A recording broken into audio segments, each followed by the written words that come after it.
2023 Mazda CX-5 maintenance light reset. Okay, so you got your oil change done, they forgot to reset it, or maybe you just did the oil change and you want to reset it yourself.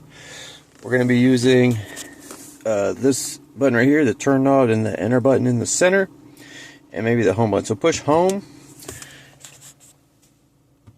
Let's push home, pull up this menu.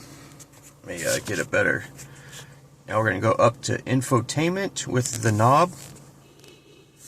Push enter by pushing the knob down.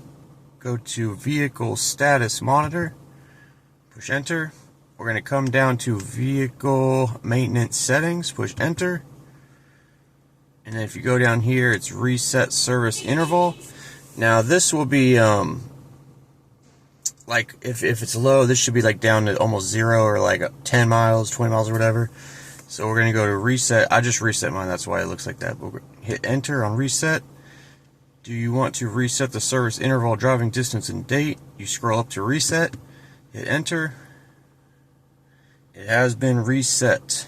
And then if you push the return button, which is like the little curved arrow, you should be able to see it right here. It should be good.